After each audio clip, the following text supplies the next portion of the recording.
Welcome to Mimi's Math Channel. Today I will be discussing how to apply the rule for the 45-45 90-degree right triangle.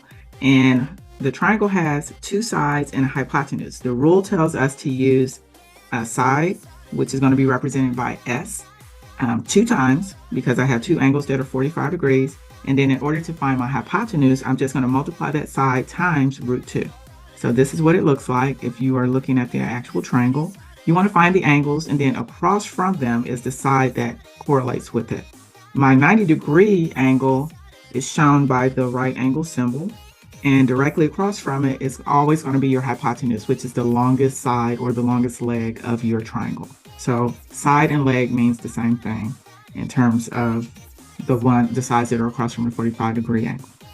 And if I'm trying to find the hypotenuse, then I want to multiply, like I said. And if I want to try to find those sides, the first and the second side that's shown here, I want to divide if I'm given the hypotenuse. And I'm going to divide by root 2 because that's what my rule tells me to do. Example 1, I'm given a side.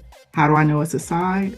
It is directly across from my 45-degree angle. So my hypotenuse would actually be over here.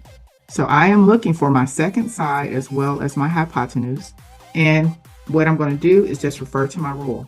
So if I know that one of my sides is going to be 58, since I have two sides that are both represented by S, that means that the other side has to also be 58. My hypotenuse, however, I'm going to have to take that side and I'm going to have to multiply times root 2. So that's simply 58 times root 2.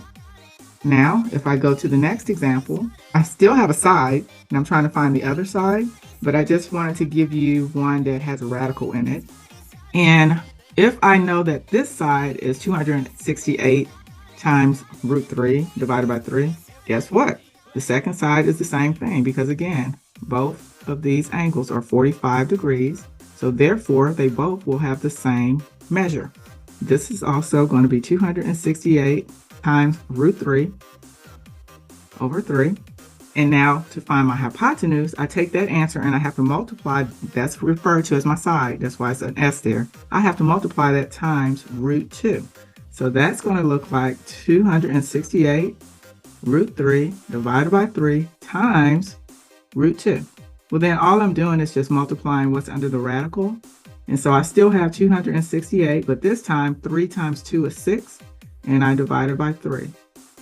If I could do something, if I could simplify those two numbers, I would go ahead and do that. But in this case, I can't. So I'm finished there.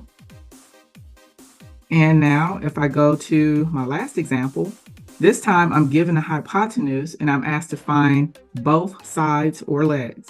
So if I'm given that my hypotenuse, which is directly across from my 90-degree angle, is 3, then I want to follow the rule of, since I'm going from longest to shortest, that means I'm going to have to divide. And I'm dividing by root 2 in order to get that side. So I can't have a radical in my denominator, so I'm going to have to rationalize. And we talked about this in class, but I'll show it to you again. That simply means that you're going to multiply the numerator and the denominator by that radical that you're trying to get rid of. In this case, it's radical 2. So I multiply across when I am dealing with fractions. And so the top is 3 root 2. And then the bottom, I told you that anytime you multiply a radical times itself, the answer is simply the radicand, which in this case is 2. Now, if I wanted to find the second side, guess what? It's going to be the exact same thing because, again, this is 45 degrees as well. So they're both going to have the same measure. So 3 radical 2 over 2. And then finally, if I am looking at part B, it's asking me to find the first and second side when I am given that my hypotenuse is 4 root 5. And I'm going to divide it by root 2 because that's what my rule tells me to do in order to find my side. And again, I have to rationalize. So I'm going to multiply times root 2 for the numerator and the denominator. And I'm just going to multiply what's inside of my radical. So 4 times 5 times 2 is 10. And on the bottom, radical 2 times radical 2 is radical 4. Square root of 4 is 2. So it's going to be the same as your radicand. This time I can actually simplify the numbers on the outside. So 4 divided by 2 is 2, and then I just bring down the radical 10. So that is going to be the value, or I'm sorry, the measure for both sides, 2 radical 10. All right, so that's it for the video. Please like and subscribe. Have an awesome day.